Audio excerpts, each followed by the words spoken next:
Notre Dame has recruited pretty well under Brian Kelly. Maybe not as well as everyone would like in terms of 5 stars or top 50 recruits, but he's still managed to sign classes that are composed of over 50% 4 or 5-star recruits. Doing so has kept the Irish in rare company in terms of recruited talent. There are 8 other programs that have done the same in recent years: Alabama, Auburn, Clemson, Ohio State, LSU, Florida, Florida State, Georgia, and USC. Those are the only others in the country that can say they have had rosters that are equal or more talented than the Irish if we are going strictly by the number of blue chips each program has signed. I've always felt that 4 and 5 stars are the equivalent of day 1 and day 2 draft picks for NFL teams, first to third round. The 3 stars and below are more like late round picks or undrafted free agents.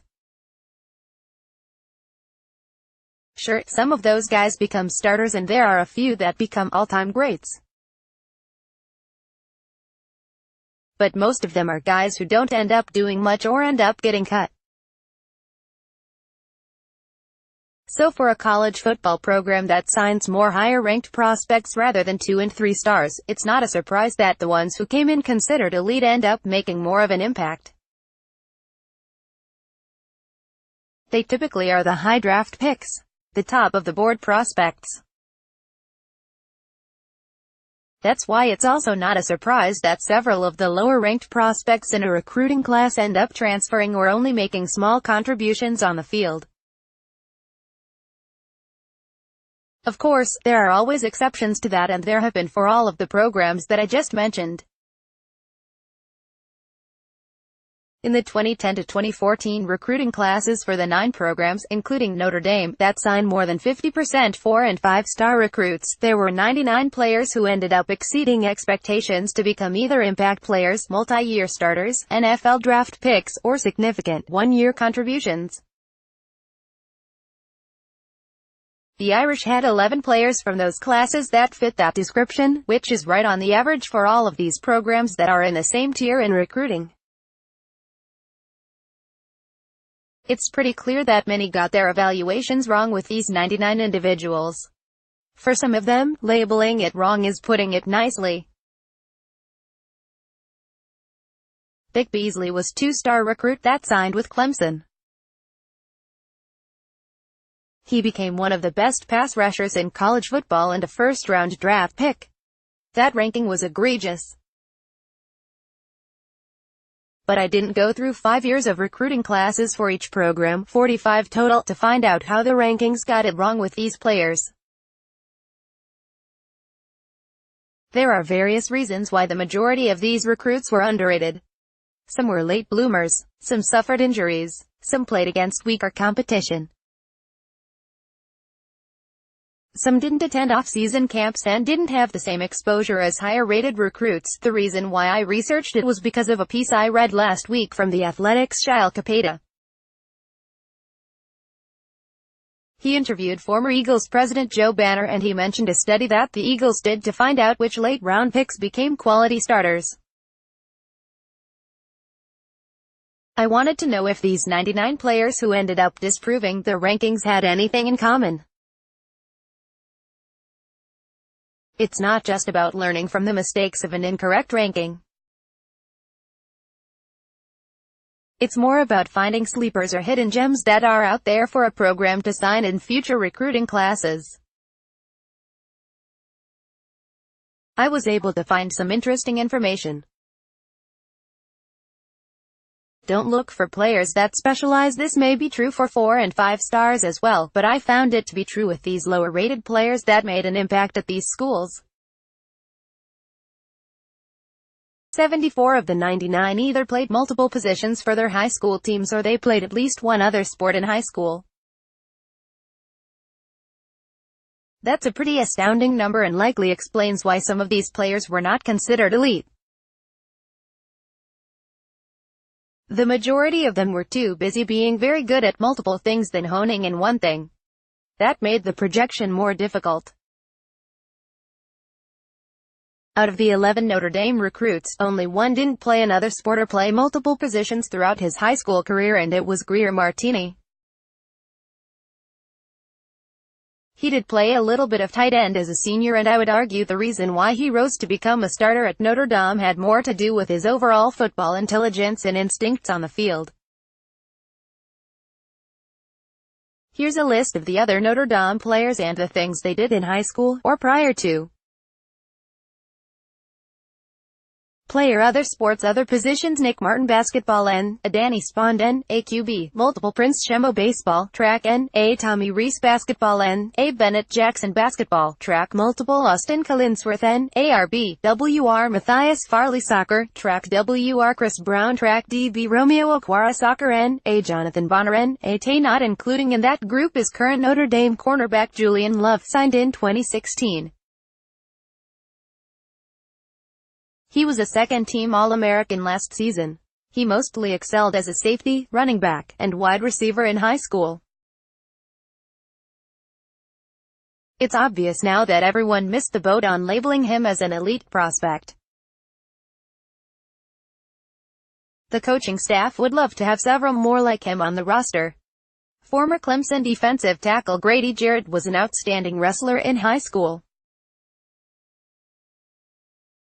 Former Auburn wide receiver Sammy Coates was a baseball star.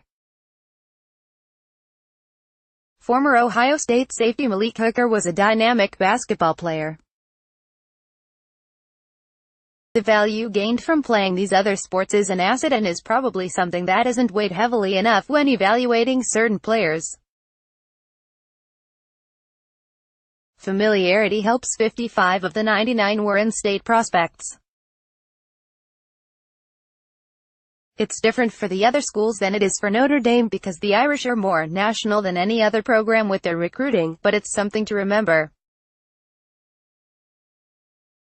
Whether it's being able to evaluate these players in person more often or having the relationships with local coaches or trainers that help identify prospects that have gone overlooked, it's undeniable that targeting players within a program's recruiting base is a smart idea. It would be fair to lump Illinois in with Indiana for Notre Dame given the proximity between the campus and the neighboring state. The number of sleepers in these two places compared to states like Louisiana or Georgia is probably a lot lower, but it would probably be wise to get as many local recruits on campus for camps as possible. In-state product Paul Mawale, signed in 2018, earned an offer at one last year, and there could be more out there like him that could surprise the coaching staff. I'm not suggesting they go ham and offering a ton of three-star kids from Indiana, but there is always someone like former Wake Forest safety Jesse Bates, Fort Wayne, that slips through the cracks. O-line and DB are the best positions to target. All of these programs are trying to sign the best prospects in the nation at every position. It doesn't always work out that way, though. If they miss at certain positions, it would be best if it happened to be these two. It's difficult to project offensive linemen because some need to add significant weight or need a good amount of work to refine their technique at the next level. Maybe that's why 22.2% of these overachievers play up front. As a three-star, no one was predicting Nick Martin would emerge as a multi-year starter inside for the Irish and then become a second-round draft pick, but that's exactly what happened. He ended up outplaying several other more highly regarded recruits during his career. Ohio State and Alabama signed more than their fair share of blue-chip offensive linemen, yet they had three stars: Pat Elflein, consensus All-American, and Bradley Bozeman, All-SEC center, rise above as well. Sometimes it's about knowing the background about a prospect like USC's Chad Wheeler, a multi-year starter at left tackle, to have a better idea of what a player can become. He was raised a vegetarian and was able to put on the proper amount of weight once he arrived at USC.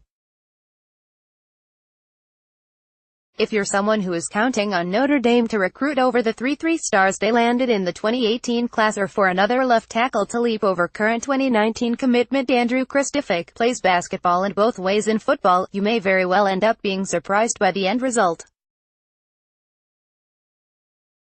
It wouldn't be uncommon for a couple of those players to play significant roles on the line.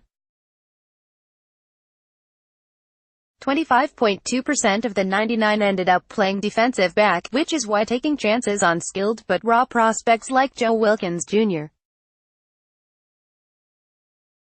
and Tarek Bracy in the 2018 class could end up paying off in a big way.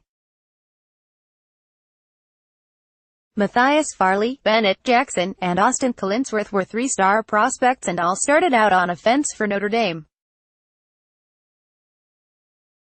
Not bad for someone with 8 career interceptions and 2 eventual team captains. Find athletes and figure it out later. Those 3 Notre Dame players included 21 of the 99 were either ranked as an athlete, or ended up at different positions than they were ranked or primarily recruited for. Some of these guys can just flat out play ball and just need to be put in the right position to succeed at the next level. Vinny Sunseri was ranked as an undersized linebacker, but became a playmaker at safety for Alabama. Some viewed Eddie Jackson as a receiver as a recruit. He ended up being an all-SEC free safety for the Crimson Tide. Florida State had 3 players in those 5 classes that were ranked as defensive linemen who ended up immediately moving to offensive line. They were developed into NFL draft picks. Ohio State's Darren Lee was a dual-threat quarterback in high school that grew into a first-round pick as a dime linebacker. Future USC edge rusher Uchenna Nwosu was listed as a safety by some recruiting services. The list is pretty long, and I know it reaches much farther than at just these schools. Being able to project these players to the proper spot was critical to their eventual success. That's where I see Notre Dame doing a good job with their recruiting approach, with some less hype prospects in the last few cycles. I gave 4-star grades to Jeremiah Owusu-Koramoah and Jordan Genmark Heath, but they were consensus 3-star prospects in the 2017 class. Neither is a starter yet, but both have shown the potential to make a significant impact for the Irish at Rover and Buck respectively. They were two-way players in high school that were more productive on offense. Right now it looks like they are in the perfect spot for both to develop and take advantage of their athleticism. A few years from now, we could be talking about them like many of the players I have mentioned. I already brought up Love, the 2016 class, Wilkins, 2018, and Bracy, 2018. 2019 commit Kyle Hamilton fits into this category too, in addition to several others that have offers in the class that are versatile, but underrated, athletes. In college football, programs are always looking for an edge. Even the ones that recruit as well as these ones do are constantly searching for advantages. Finding more value in these lower-ranked players is a way to do so. So even if Alabama or Ohio State sign more of the guys who look like obvious day 1 or day 2 NFL picks, the gap can be closed towards them with some 3-star exceptions and widened over the others who don't recruit as well.